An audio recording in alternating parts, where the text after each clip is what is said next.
Good afternoon, everyone. It is Wednesday, July 18, 2018 at 4:30 in the afternoon. We begin. If everyone could please stand if you're able and join us in the Pledge of Allegiance. Thank you very much. I pledge allegiance to the flag of the United States of America and to the republic for which it stands, one nation under God, indivisible, with liberty and justice for all.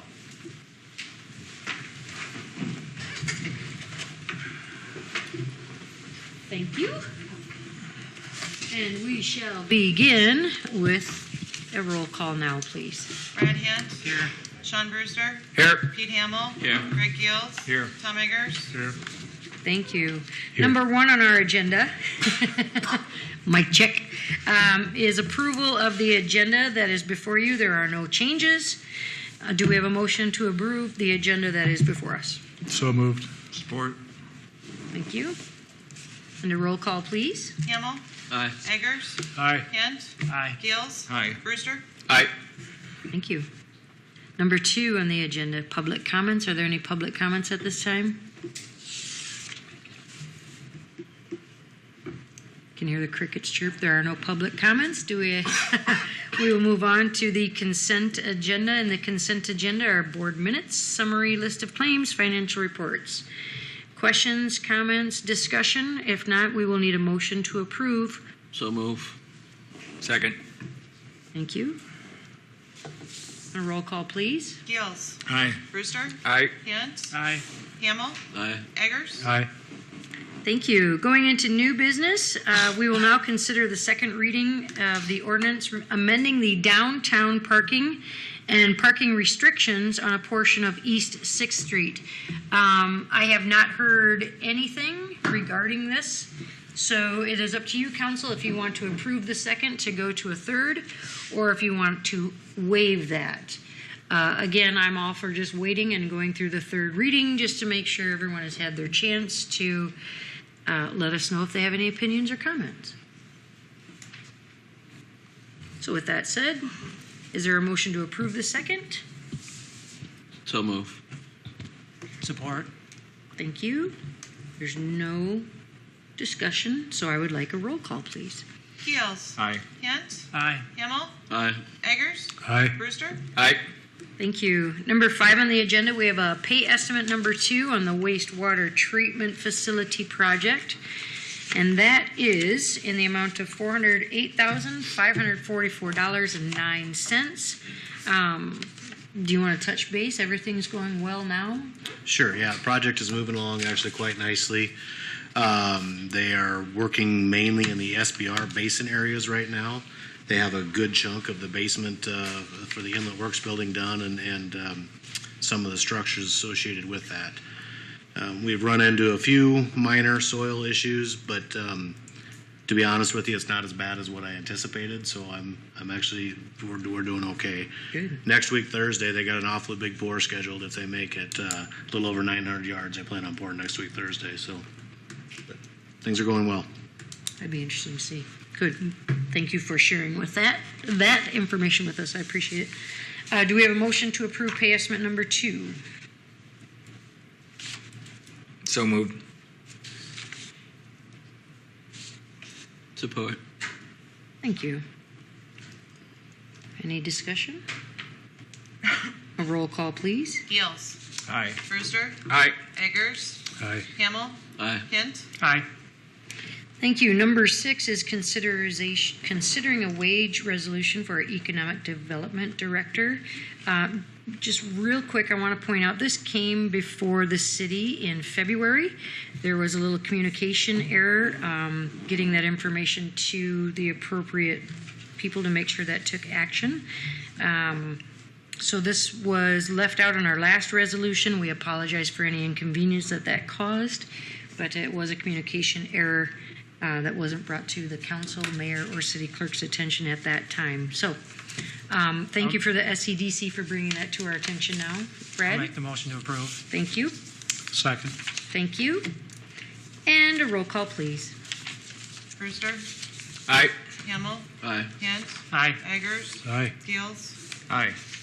Moving right along, number 7 on the agenda. I hope you've had time to read through our considered proposal from Hinson Consulting. Brent Hinson set out an updated schedule of proposed events. Again, these can change, but this just gives us a guideline of when things can happen. Their consulting firm would like to begin meeting with us next week so that they can get better ideas of the position profile, etc. This fee is in the amount of $14,000. So we're basing it off of the proposal they provided July 2nd with the updated schedule that they provided to us yesterday. Any questions regarding Hinson Consulting? So far, all my interactions have been wonderful. The little bit of context I've had has all been positive. Is there any warranty that goes with this? Oh, probably not. You're a funny guy, Pete. Yes, Greg. Last time we met, I had asked if there was had been any follow-up with any of the other firms that they had listed. They had a number of communities more centrally located in Iowa, but did we follow up with any of those? The little bit that I had was all positive. Working with whether it was Brent Hinson or with Pat Callahan, it was a smooth process and very satisfied. And do I understand that correctly, too, that one of the people we will be working with are currently employed as city administrators? Yes, and they do this on the side along with Mr. Pat Callahan, who now does it full-time, I believe. He was a city administrator at one time. So yes, these gentlemen are also city administrators within the state of Iowa. Okay.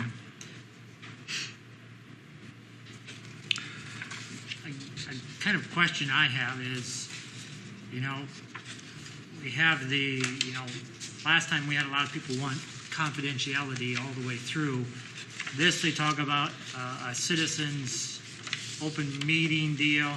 I understand that, but I'm just concerned about, is that going to hinder the applications of the applicants? Right, and that is a it gonna narrow the pool consideration down? that we can do as a council meeting with Hinson, is that if a candidate so chooses to remain confidential the whole process, they can choose to do that. Because we had candidates last time that wanted to do that all the way through. And that may be the thing that happens again. We would like to have a public format, but again, if we would never want to put anybody's current position in jeopardy, and I would hope that our residents and the community would appreciate that if we did have a candidate come in that made it to the final selections who needed to remain anonymous.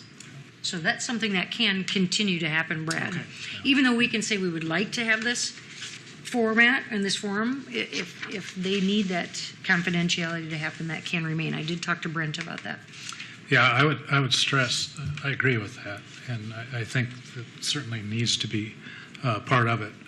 But I think as a council, we need to be also considerate to the community and try to make this as an open a process as possible. I think the school board found that to be a positive part of their experience with the new superintendent, and I'm hoping that we can gain from that as well too. Mm-hmm. So now that may mean a different way of looking at it or a different way of communicating about it, but I think the community needs to feel like they're involved or at least up to date on where we're at and where we're going. So you'll see in part of their proposal that they had said, let me find this here, citizen involvement in the process. The level of citizen involvement in the search process varies considerably from one city to the next. At this point, what they would like to do with this is when we get to the final candidates around September 28th or 29th is when they would like to have some sort of public, what did they put it as, component or process. That's something we can work out with them. But again, I read that too. I would be very respectful of a candidate who needed to remain anonymous if that were the case, so they wouldn't put anything that they currently have in jeopardy. Right. But I guess the process that this company is doing for us Yes. could be open to the Yes. to discussion and Oh, understanding absolutely. in the community. Yep. Yep. Yep. They're going to do a lot of the groundwork for us, the search process, the advertising, the acceptance, the filtering, bringing the candidates to us, guiding us through the process of the interviewing and scoring, etc.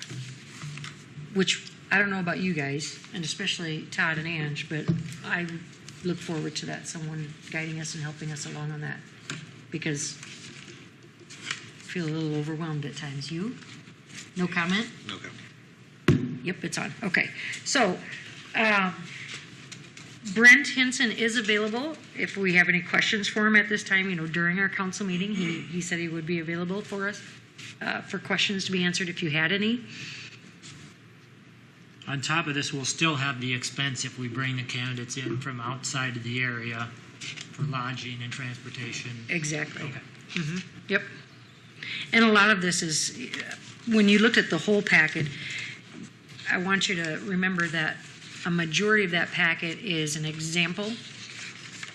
If we choose to use Hinson Consulting, then this packet that we have as far as the position profile and if there were to be moving expenses, et cetera, or whatever, all of those details are things we would work out as we begin the process with Hinson Consulting.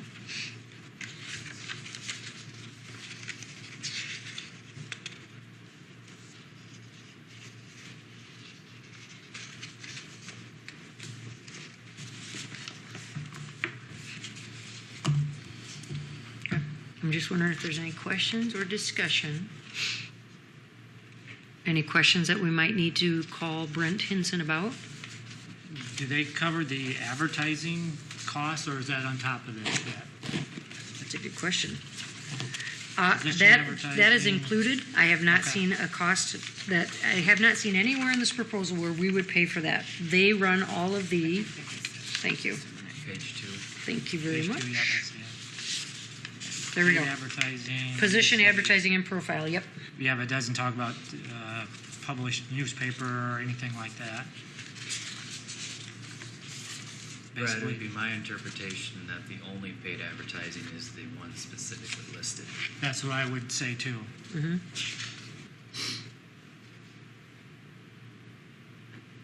Yeah, and the question would be for Mr. Hinson and his colleagues is whether they believe in their professional opinion that's sufficient advertising. Yeah. Or you could pose the question as, do you believe there's additional costs that the city will incur above and beyond the flat fee, any costs you agree to cover for lodging and travel? What other customary expenses do they find during this process?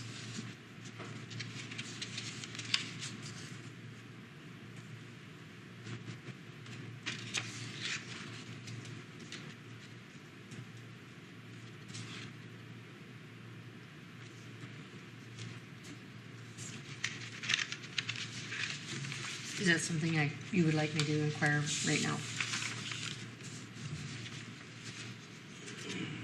Sorry, look at you. Look at you. It just depends on how far we want to. Mm-hmm. Is that sufficient, or do we want to go more as a council?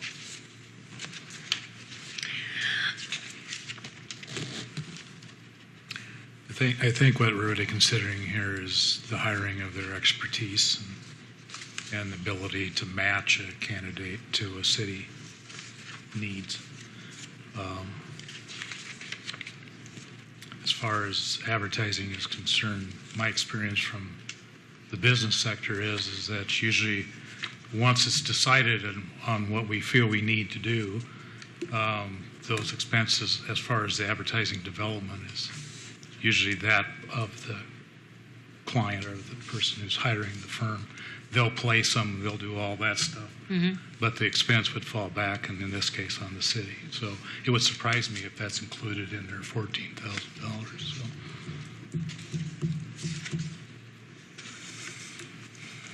So that's my interpretation of Right. what we're really talking about here. So.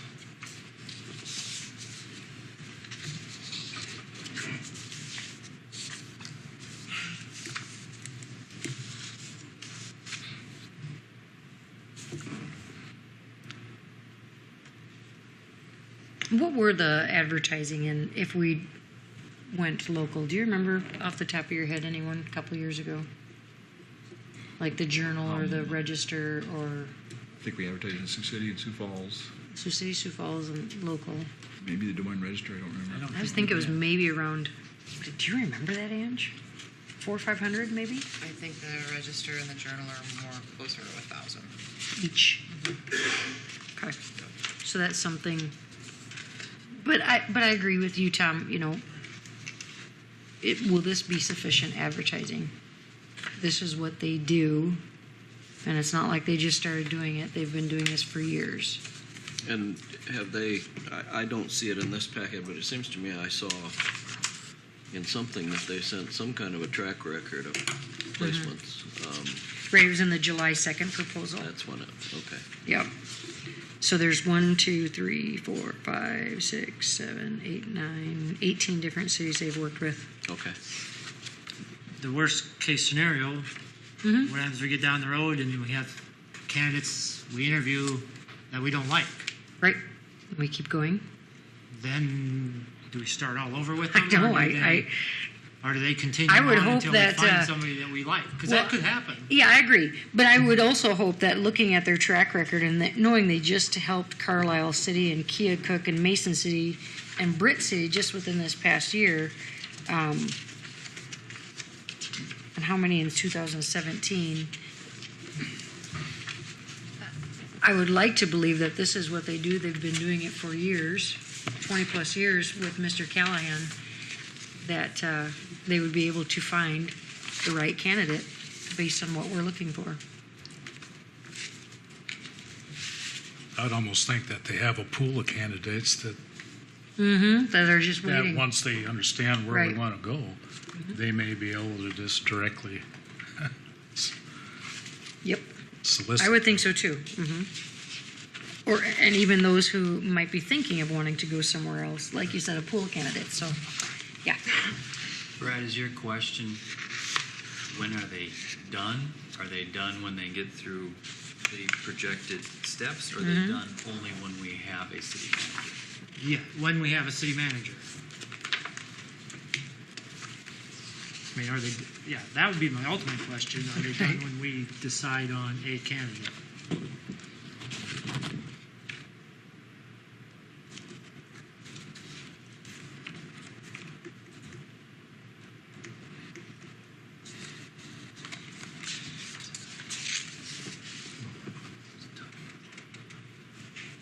I'm just reading through to see if there's anything on that July 2nd proposal about that.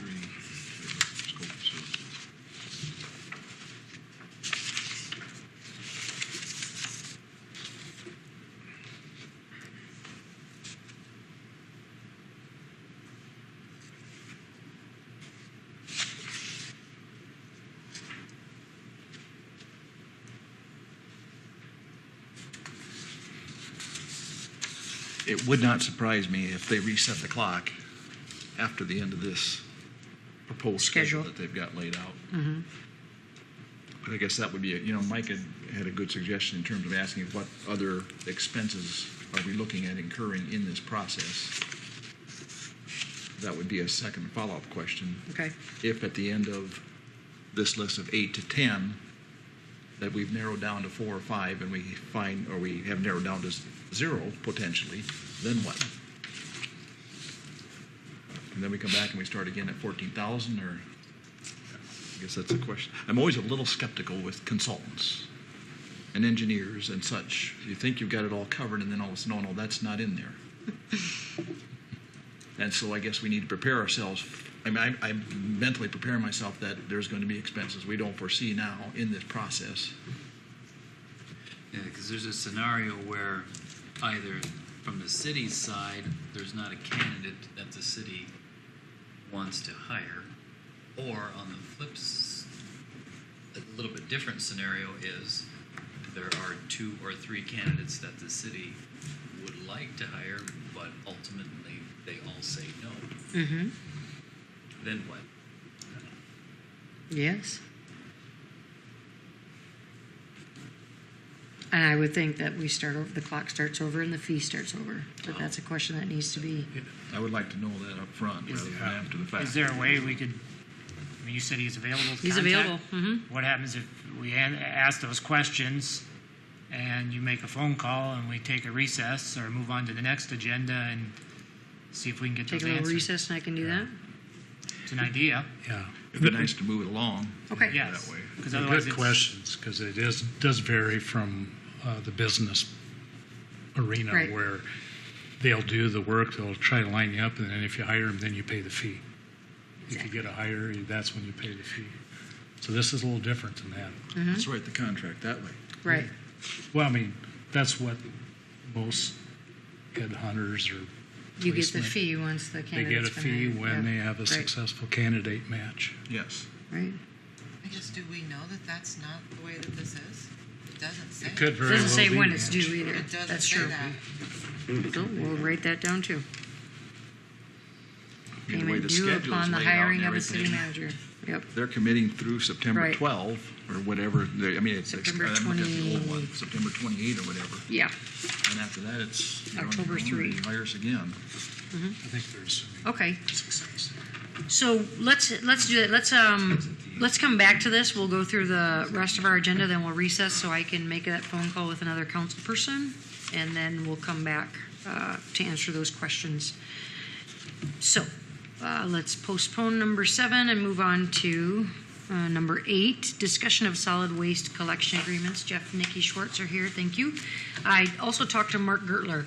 What I would like to ask council, and what I've talked to both haulers, is I do not feel confident and ready at all to talk about contracts with our haulers yet, because most of our discussion over the past 6 months has been about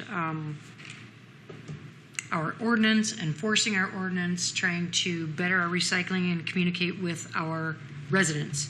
So what I am proposing is that we ask for a continuation of our agreement until September 30, 2018. So that gives me time to meet with Ange, Pat Meester, gather ourselves so we can sit down and now talk contract with the haulers. So obviously we'd need to approve that extension, and then Micah would have to come up with the paperwork so we can all sign that, and then by September 30th, be able to figure out what we can sit down and talk about as far as a hauler agreement with the city of Sheldon. So it's been a long process of communicating and a lot of discussion, a lot of great ideas, a lot of great comments. I feel like we've made some progress with the enforcement of the ordinance and the communication of recycling. By the way, Mark Gertler wanted to share his thanks to the letter that went out in our last utility bill, and I have gotten many compliments too about the information, because many people just didn't know. And we have been giving out more recycle bins, and it's just nice to share the updated information on what's recyclable, what's not, etc. And they appreciated Let's Talk Trash, or Let's Talk Garbage letter. So thank you to the office personnel for taking care of that. But so that's something, I apologize, we're not ready. It's just been a really crazy busy time. So council, would you care to make a motion to approve the continuation of the contract that's in place now through September 30, 2018, so that we can properly go through the information, sit down, and talk contracts?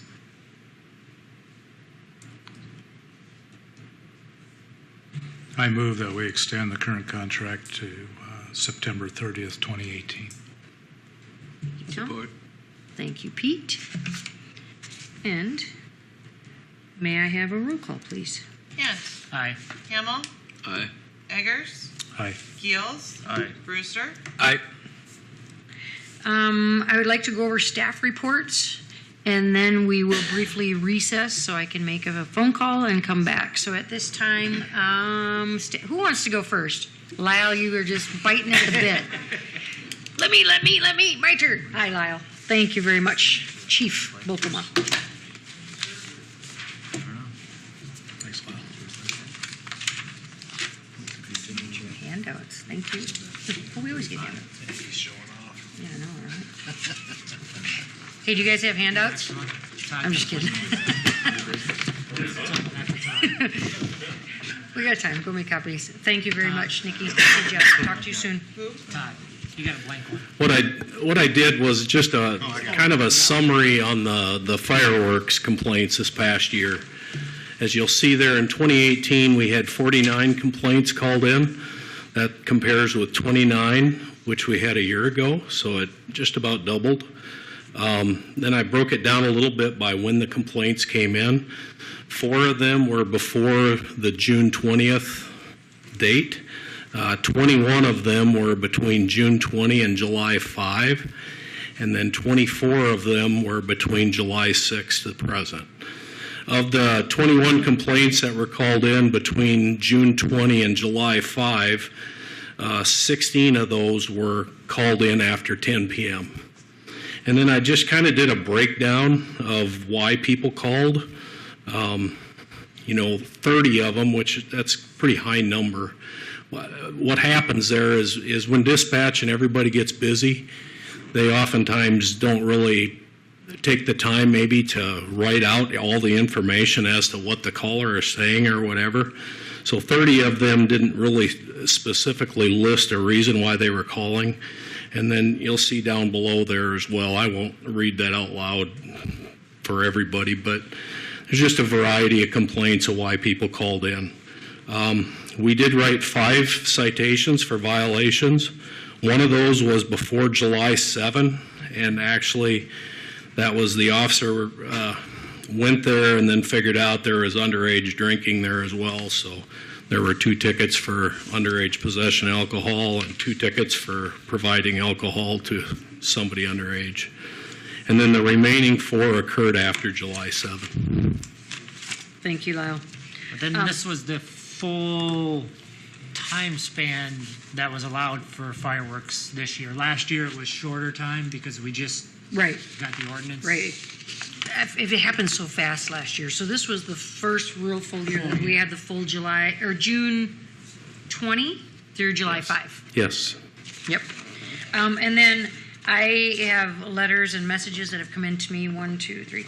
I had 6 or 7 people actually come to me either through the phone call or a visit or an email or a letter, and I have copies that I'll share with you, with those of you too, in case you haven't heard from these. And what I wanted to do and what I asked of Lyle was to provide this information so that we can decide, council, if this is something we need to revisit as far as the time frame of allowable firework usage, because when this all took place last year, again, this happened fast. We went with, what are the sale dates for fireworks? It is different. It is longer. But anyway, regardless, we just went along with something we thought would be appropriate and quick. So this gave us a good first year, truly, I feel, to understand complaints and concerns from our citizens. So I will share those calls and letters that came in to me as well. And thank you, Lyle, for bringing them in. But this may be a discussion we bring up again as far as, is this something we want to revisit as far as the allowable use of fireworks time frame. Question for Lyle, if I may. Lyle, you're showing 49 complaints. Yep. How many people are involved with 49 complaints? Quite a few. Are they 49 different people, or are they? I believe most of them, it wasn't just the same person calling in. Okay. I think most of them were different callers. Okay. And different locations of Yep. complaints? Okay. Yep. And can you remind us, Lyle, if you're caught doing it when you're not supposed to with setting off fireworks, what is the citation? The code specifies here, person who violates this section commits a simple misdemeanor punishable by fine of $250. So they received a notice to appear in court because there's court costs and other fees associated with that as well. I can speak to that. We've actually had the first citation go through. There was a voluntary plea. So it's a $250 fine as set by the ordinance, 35% surcharge, plus $60 of court costs. Final bill, $397.50 for your after-hours violation or other violations of the ordinance. So I would suggest that as you learn and observe how this ordinance works, if there's consistent enforcement, a nearly $400 bill may be a deterrent towards some folks. Right. And that would be a good story for the media to pick up on what the fine And- cost is. $397.50. Yeah, there were multiple persons at court on Tuesday from various jurisdictions within the county that received that bill. Right. Micah. So the total, what it all came down to when it was said and done, was $397.50. That's the fine. There's a mandatory 35% surcharge per Iowa code, plus the $60 of court costs also imposed under the Iowa code. And we did communicate that with Lyle, and I'm sure you communicate that with your team, your police department, fire department, was that you're caught, you're fined. There's no ifs, ands, or buts. There's no warnings. It's you're caught, it's a ticket. So thank you for providing the details. I would like us to revisit this again. Yeah, I just want you to take time to consider. I'll hand you the information that I got as well. And we'll bring that back another time if we feel we need to revisit the time frame. So thank you, Lyle. So in terms of that time frame, I mean, they can do it from a short 2-week period in Christmas too, correct? Yeah, yes. The time frame's at Christmas, December 22, 27. Thank you. Yeah, our ordinance allows June 20 through July 5, and then December 17 through January 2. I have to be honest, I didn't go back and look whether we got any complaints That's okay. over the winter months. Right.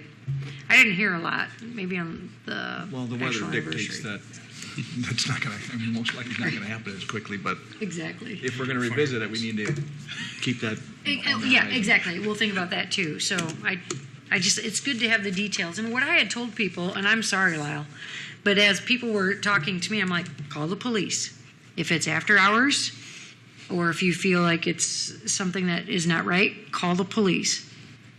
Because even though the police may not find every person that is in violation, we at least have record of those calls and complaints that came in. So That's a thank you for sharing that, but that's what I recommended our citizens do when they spoke up with me. So thank you very much. Next staff update. Okay. Kurt, We feel kind of left out because we don't have, you handouts? get the memo on the handouts, but now you tell us, Lyle. Just a couple of things. First of all, I just want to give a project update concerning Prairie Trail Addition. If you've driven out there, you've seen the construction progress. They're actually ahead of schedule. So right now they're proposing September 1 as move-in date for the 30-unit apartment complex. And then October 1 would be the proposed move-in date for the actual townhomes. So actually last week, Friday, Ashley Brusky, who's the regional manager for Costello Management Group, and Costello Management Group will be the on-site management group that'll be on-site at the facility, actually hosted a pre-leasing event, which going into it, they had actually received over 30 phone calls of interested parties looking to lease a unit, whether that's townhome or a 1-2 bedroom apartment. So they've already signed to date over 10 applications that have been pre-approved, which is for her and her group. She's very excited about it, well ahead of what they were anticipating. So she still receives phone calls on a daily basis, so the demand seems to be there early on. And she seems to think, and I don't like to put words, she doesn't like to put words in her mouth, but they seem to think that they can get the units pretty close to fully occupied by the time they open up in September. So that would be quite an accomplishment. They certainly don't want to guarantee anything, but just based on the phone calls and the demand for the units, it seems promising at this point. So as we know, we sold them enough land for a 2-phase project out there. If the occupancy level is high enough, I mean, they'll look into phase 2 hopefully sooner than later to help continue to put high quality units on the market for our region, in our community specifically. So very positive there. And just so public is aware, I mean, these units, they're obviously brand new. They're very modern, very high quality. They come fully furnished with appliances. We're talking washer, dryer, refrigerator, stove, microwave. Everything is furnished within it. The only bill that'll actually be given to the tenant would be that of the Mid-American bill. Sewer, water, garbage is all taken care of as part of that lease for the tenant. So just more bang for their buck as far as the quality of the price that they're paying for those units. So very promising. We're looking forward to seeing how those units actually do fill up. But Ashley was very, very happy with the way things went on Friday at that pre-leasing event. So And publicly, if people are looking for information on that, they do have a Facebook page. Yep. I highly recommend you checking that out. They post up construction progress updates on there, all the lease prices, the floor plans of the units. Just search Prairie Trail Village. You can pop that up, and it'll kind of show you the units and everything there. So moving along relatively quickly. So that was a project update I wanted to provide. I did want to just share briefly some information on a couple of new programs that SCDC is working on specifically. Workforce recruitment has obviously been an issue for not only Sheldon but for the region. We have the SCDC board has just approved a homecoming scholarship program that we're going to be releasing in 2019 that we'll be taking applications for here in the fall of 2018. We're going to be partnering with O'Brien County Economic Development for the scholarship program. Essentially, we'll be providing two $6,000 scholarships for students who are graduating from college to move back to Sheldon and essentially take a job here in Sheldon. And ultimately, that $6,000 scholarship then will be used for student loan reduction. So the only way to utilize to qualify for the scholarship dollars would be that those dollars would then be applied to student loan reduction. So the idea behind it is to get those people, those students who are already growing up in our communities to come back. Mm-hmm. It's always easier to recruit from within as opposed to going out and recruiting from the outside in, because people here, we feel strongly that they already have ties and connections to Northwest Iowa and Sheldon specifically. So we're excited to see what this program does for us. And it ties in well to our O'Brien County Career Day that we started a couple years ago, getting into the high schools, showing what's available here in Northwest Iowa and Sheldon for jobs. So we're kind of excited to see how now the scholarship program meshes with O'Brien County Career Day, letting these students know now if you do come back and take a job, there's also an opportunity to apply for a scholarship to help with your student loan reduction in the future as well. So it's a project we're just looking to get off the ground and running. We certainly feel the sky's the limit with that. I mean, we're starting with two scholarships of $6,000, but when we're going around to our larger employers and our businesses, they love this program. So there may be an opportunity that they are willing to tap in and provide some additional funding for this program to provide more scholarship dollars for that recruitment effort. So we're kind of just excited to see where this potentially could go. Get it off the grounding this year, we'll analyze it and go from there. Another thing, obviously with the new ground we purchased, marketing that ground is pretty important. So we just approved as well. We're partnering with Map and Tour, which is a software marketing company, that we're going to be putting together a virtual flyover tour of our development parks here in Sheldon. And within that tour is going to provide all of our anchor developments already existing. So it's going to provide a real life picture of our developments, our anchors like Crossroads Pavilion, Holiday Inn Express, Fred's Plumbing and Heating, Co-op Travel Plaza, to give a real life picture. So as people are looking at Sheldon as a place to do business, they're going to get the real picture of what it's actually like. I joke around with our SCDC board that showing a plat map isn't the most pleasant thing to look at, and it's hard to sell. So this way that we can show that plat map, but also give them a real life experience on what this is going to look like, and a flyover narrated tour of those development parks that we have around our community. So we're excited about that. We were awarded a $3,200 grant to help assist us in this project, which we're excited to have a partner with Mid-American Energy to help us and assist us in this project. And we're hoping to wrap it up here in the next 30 to 60 days. So, and then we'll get it online. We'll partner with Northwest Iowa Development, get on the website, and we'll start a concerted marketing effort at that point to make sure that we get that tour out there. So we're excited about that project as well. And then I just wanted to share just briefly, because I think they're key numbers that we always like to look at, because we always like to look at the health and vitality of our economy here locally. And just wanted to go back to a few numbers that we shared at our annual banquet for SCDC back in January, because I think they're very important numbers on how we look at the way we're doing business here. So local option sales tax, it's always a key number that we look at as far as consumers coming to our community, buying goods and services from our local business. We set a record revenue dollar amount in 2017 by generating over $715,000. And this was actually an increase of over $108,000 from the previous year and over $200,000 from 2 years ago. Again, like I said, these sales tax dollars are collected from people not only within Sheldon, but tourists who come to our community and purchase goods and services. So it's a true sign that business is on the uptick here in our community. Hotel motel tax dollars in 2017 also set a record. There was a total of just under $140,000 in revenue generated in 2017 as compared to $130,000 collected in 2015. So these funds obviously are generated by guests who are staying in our local hotels, and it's a sign that more people are staying in Sheldon for business and attending events. I think, as Brittany will say, at the Crossroads Pavilion Event Center, which is a win-win for us. So, and then in 2018, we're halfway through the year. We're currently $8,000 ahead of our record year last year. So again, I think that shows us a true sign that people are coming, staying, and utilizing our Crossroads Pavilion Event Center, which when we built it, that was the idea behind it. So it's excited to see those numbers to kind of warrant that. So, and then building permits. In 2017, the City of Sheldon issued 28 building permits, which represented a historic estimated $46 million in capital investment. This was compared to just over $19 million in 2016, $15 million in 2015, $8 million in 2014.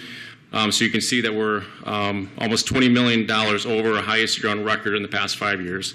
Some of those key projects in 2017 included obviously the Deluxe Feeds, Can Nutrition Expansion Project, which consisted of a $37 million investment in Sheldon, also the creation of high-quality jobs, and then the Eagle Construction Multifamily Project, which is a $4.2 million project in Sheldon. So those are kind of the two key projects that kind of helped solidify those numbers. But you can see as a whole, when you put all those things together, that things are going well. And the health of our existing industry and manufacturing is very good.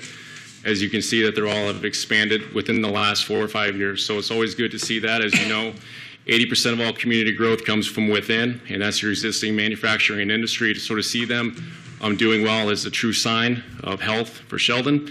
And then also, when you look at these tax and putting in ancillary economic projects like Crossroads Pavilion, you can see that they're all working. So anyway, I just want to kind of give you an overview on what we're looking at here and be happy to answer any questions. You have it written, What information? that you just went over? I do. I have it all written out. I'll email it to you. Yep, Yeah. I was gonna say, absolutely. Yep, So we won't get a handout, we'll get an email. yep, That'd be absolutely. great. Yeah. Great. You know, with the hotel motel tax, it's nice, we see that come in every quarter and we know when it's up and not lost. Is that something that we have to wait to find out every year? Because I know they said we were gonna be down. And it's like, Yeah, how dare that's they? that's a great question. We pull this data when we get to the end of the year. Now, you know we're different. SEDC is calendar year, we're fiscal year. Or Ange, you know when the data is actually generated. I'm not 100% sure. Just curious, Yeah. because when we were at budget time, they predicted us to be lower, which they always do. Yeah. So I like when we come in higher, and not that we want to say in your face, but I guess it's better to predict lower and come up much higher. Exactly. right? Yeah. So. Higher is always better. Yeah. So. Okay, so Brittany.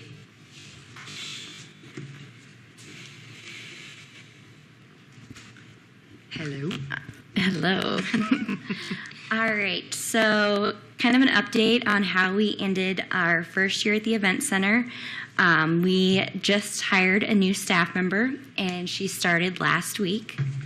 And so then some numbers. So expenses for the year, our total was $253,000. Our revenue for the year was $239,873.43. So the difference was $14,111.90. But with that, keep in number, so we weren't open, so that's just a couple months that will be different in the upcoming year. We also created a 501c3 Friends of the Crossroads Pavilion Foundation. Another big thing that we have coming up is a Neil Diamond tribute band, Friday, September 14th. And so tickets are on sale, and they're on sale online, and then we'll be adding a... Wonderful. Yeah. Thank you. I've wanted to hear your staff report, or your report on the pavilion, because I was at your board meeting last week, and to the cents Yes. and your revenues, but I just thought it was key that that is communicated here as well. So thank you for bringing that up, because as you all know, we were thinking our losses with the pavilion would be much greater. And to hear that we were only down 14,000 and not even open for a full year is phenomenal. So thank you for getting through a lot of bumps and hiccups and getting that place up and running. It shines, it sparkles, it's a great asset in our community. And there's still going to be bumps and hiccups because we're still new to this. So any questions, comments? Yeah, Brittany, how's bookings looking moving forward? We're looking pretty good for here. I think we're, well, of course, ahead of what we were last year. We did start booking, I think it was mid-May last year, so we did start booking events, but we didn't start hosting until September. So we're, of course, ahead of what we were last year. But we have already several weddings booked, and weddings typically are booked about a year in advance. Sometimes I've had them booked 2 months in advance, but typically a few months ahead. The corporate events usually are booked later, about 6 to 8 weeks out. So I think we have at least 20 weddings booked in just 2018. So from January to December, I think we're at 41 weddings. And can you attribute any of those to referrals? Yes. Okay. That's important too, so congratulations on that. How many weekday events do you think you're having? Like, I or would even weekday, weeknight type events? I would say we average probably once or one per week. There's Okay. some weeks that we don't have any, but then there's other weeks that we have a couple. Sure. So all averages out to about once a week. And that yoga thing, what is that called again? Happy hour yoga. Thank you. How long does that go on? We are thinking we're going to do it quarterly. We did it in June and okay. July, and then I think we're just going to do quarterly from here on out based on the event schedule. Very, very nice. Good deal. Good. Thank you so much for sharing. I've got a question in the, maybe this is more for Ange. In the income, does that also have the Sanford's ongoing pledge for operations? It does. It has the operations pledge, yes. Okay. Very nice. All right. Thank you, Brittany. Any other questions for her? I'm sorry. Okay. I want to Thank- point something Oh, out yeah, that, if you oh. don't mind, real No, quick, you know, go. because the connection with the event center Tag and team. like the Holiday Inn Express, for example, we keep in constant contact with Brianna over the Holiday Inn just to see how their occupancy has been in connection with that. And it has been, they've seen a pretty big uptick, and their gap has always been the weekends, and their weekend gap is condensing a little bit, and they directly tie that correlation to the Crossroads Pavilion. So we know those people are staying Very good. as well. Yeah. So. Good deal. Todd, I know you're biting at the bit over here. Can't wait. All right. Kurt mentioned the North Business Park a while ago. Just, I guess, an update on that. We're still working with Slofelt and Snyder and Associates with the DOT on a traffic impact letter and trying to determine whether or not a traffic impact study is going to be required. That's really the DOT's choice. okay. So we hope to know that in the near future. So that's where that is at. We can't really move forward with that project until we get that determination from the DOT. I mentioned the wastewater treatment plant project is moving along pretty nicely. They're actually slightly ahead of schedule. The Floyd Industrial Park, they're working on the water main installation right now. The storm sewer's in, most of the rough grading's done, the sanitary sewer's in. They're behind schedule with the rains, but I still believe it's attainable to meet the completion date. 16th Street, that's been one delay after another. The last schedule update I got there is that the drainage sub is coming in on July 30th to start putting the intakes and drains on the south side of 16th Street, and then the patching and asphalt to follow. They're going to have a very busy August if they're going to meet their completion date. I don't know any other way to sugarcoat it other than they've got 3% of the work done and 30% of their time is used up. So that doesn't mean they can't do it. That's just where they're at today. Street work, asphalt overlay. So we did receive quotes on doing our normal residential asphalt overlay, and the guys have started to prep those streets for this year's work. Knife River was our low quote at $123,000, or $123,823.75. The other quote was less than $3,000 under that. So I feel like I got good competitive pricing. The blocks we selected to do this year, 8th Avenue from 9th Street to 11th Street, 9th Avenue from 6th Street to 8th Street, 7th Avenue from Highway 18 to 6th Street. We've got $150,000 budgeted for that work. We'll spend probably somewhere between 10 or 15 prepping before they come in, and then the balance we'll spend on crack sealing next spring. So that work is on the way.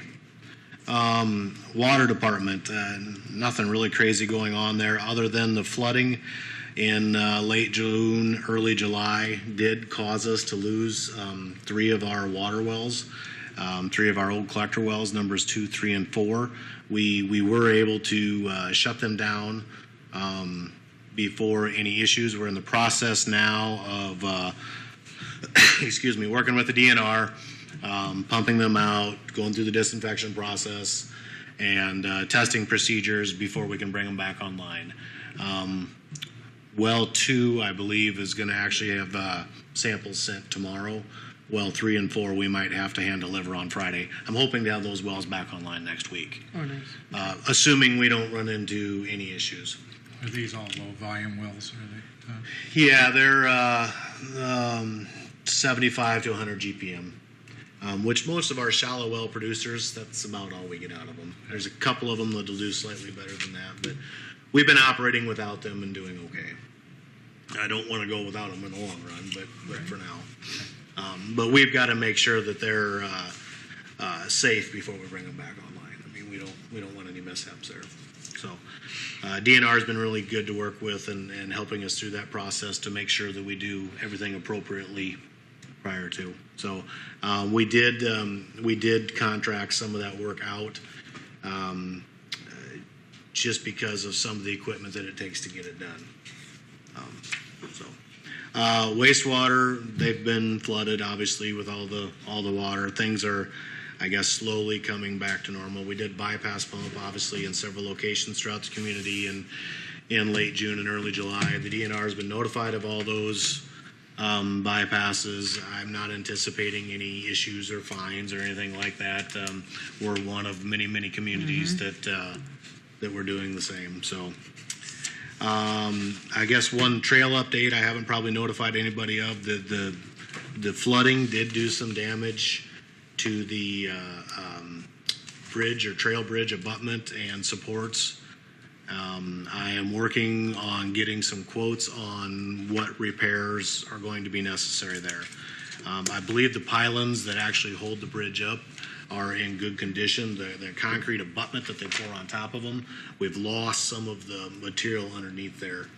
So we're going to have to get that repaired. When I have an estimate, we'll see what we can do there. On that note, I met with Iowa Homeland Security in Primgar last week, and I have a meeting with them again tomorrow morning. It sounds like that some public assistance funds are going to be released, and I have spoken with a representative about the well rehabs, the trail bridge, some of the overtime hours. I think in that short little time we had around 125 hours of overtime hours. Salaried hours like myself don't count, but any of our hourly employees, there's a good chance we're going to be able to get some reimbursement on some time of those things. So That'll be good. Rough estimate right now, I'm going to say somewhere between $20,000 and $35,000. It might be applicable funds that I can get reimbursed. So Very good. As we move forward with them, I'll try to keep you in the loop on what we're going to get or not get. So that's what I have, unless you have any questions. I do not. Thank you very much. I was asked about that bridge, so thank you for sharing that update. They were wondering if it had any damage to it from that flood, so I appreciate hearing that from you. Thank you so much. So at this time, I would like to take a little recess so I can make a phone call, get a few questions answered. So you're welcome to stick around, but obviously council needs to. Questions that I will be posing, I don't care, Tom or Mike, if you want to come with me to use the phone. Sufficient advertising, what additional costs might we incur? What does the flat fee, above and beyond the fee of $14,000, such as advertising or travel expense? $14,000, when does this proposal end? Is it when we find someone or at the end of the timetable? And if it were to start all over? And when is payment due? Am I missing things? Which is Okay. basically asking him if this, do we pay him when we get a Right. candidate? We pay you when we get a candidate. Okay. I'm going to use the phone in the other conference room, so we'll take just a little brief recess, everyone. Okay. If anyone wants to join me on a phone call, I welcome. It was social hour all around. Yeah, recess is over. And you Everybody, missed it. back to class. Here we go. Thank you for allowing Tom and I to go make a phone call. We just spoke with Brent Hinson, and we would like to answer some of the questions that he had given to us, his answers for our questions. And as far as advertising, typically the best results that they have achieved was using those routes that they proposed to us. They are including the South Dakota and Minnesota area because of our location, and I feel that would be a good market. If we would want to do additional advertising, such as, whether it's paper or media, if there were any costs in that, that would be incurred upon us, if we so choose to do that. He shared with us key specific skill sets that they would be looking for, and feels like what he proposed is the best routes that they've had success in the past. Let's see. Then as far as costs above and beyond, such as their $14,000 covers that scope of services. Travel of candidates, their travel is included. So the consultant's travel isn't included in this scope. Typically, he said what can happen sometimes, depending on where a candidate may come from, is sometimes the city will offer a one-night hotel and mileage reimbursement.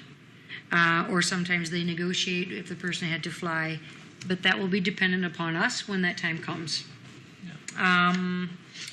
The $14,000 fee, typically what they ask is for a progress payment. So as we get into this pursuit with them, approximately right before the interviews begin, they ask for a progress payment, and he didn't say the amount. They would let us know that that would help to cover any expenses that they've incurred thus far, such as travel, etc. And then the end payment would be due when we find a city manager. Their goal is the result and the success of the adventure. They are very, how did he put that? Committed and passionate about doing this job and helping cities look for filling these positions of city managers. They've had a couple cities, such as Mason City, where it didn't work in the schedule of events that had panned out for whatever reasons. But the consulting firm stuck with them and worked through it until they did find a manager. There was another situation in Fairfield, Iowa, where it took just a little bit longer due to the selection process. So they don't wash their hands of us at the October 3rd. They want to see us through and find a successful candidate. I would just add that I asked him if they had ever come across in their history a situation where they were not able to fill the position, and he said no. So add that to what the mayor just said. I believe that even though there's no guarantee, they're professionally committed to make sure that we have somebody that we want in the seat before we give them the last part of the payment. So. Yep. So the last part of the payment will be due when we get a city manager, but they'll do what we have to work together to get through it. So very nice talking with him. I think we could have kept talking, but 15 minutes was good enough. I think he could have kept talking. Yeah, yes. Absolutely. Great. He was a wonderful gentleman to communicate with and thorough and to the point. And again, he is in that position as a city administrator, city manager, which I think will help us in our search as well. So, questions were posed, answers were given. Any further discussion about the Hinson Consulting Firm?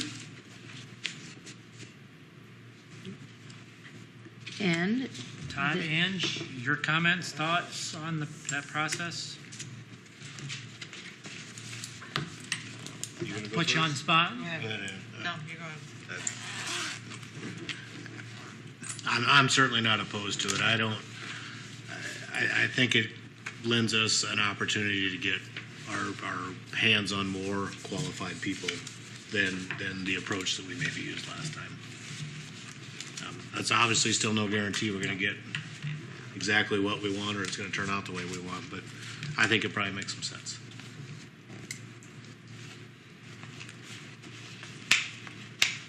did you have anything that you want to share? Okay. That's Okay.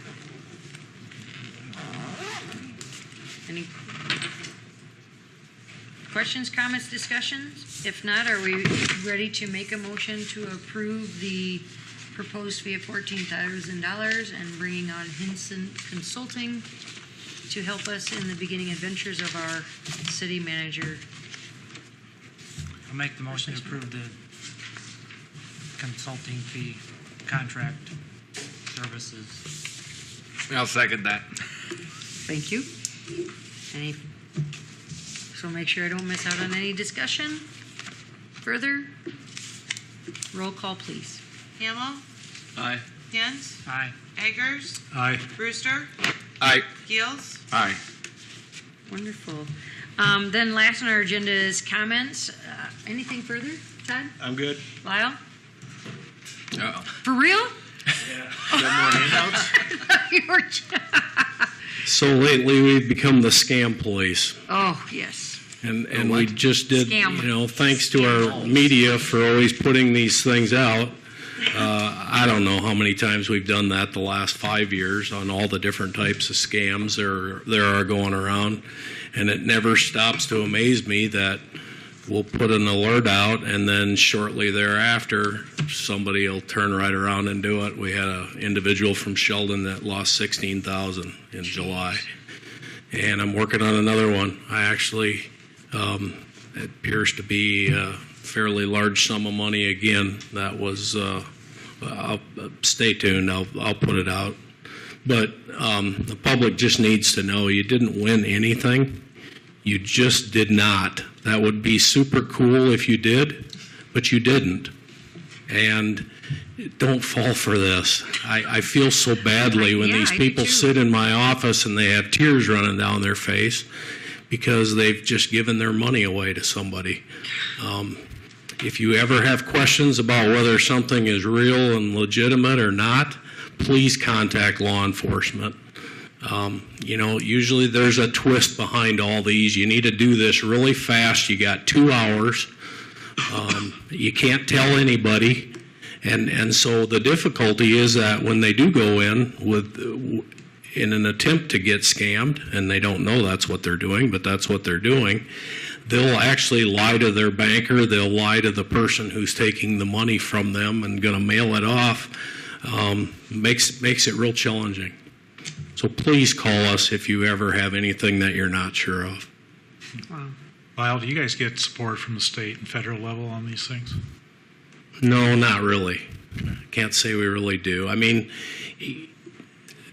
many of these same things that happen here locally are happening other places as well. But I really haven't figured out whether we're somehow a bigger target or if we're just finding out about more of them because we've really done a good job of making people be aware.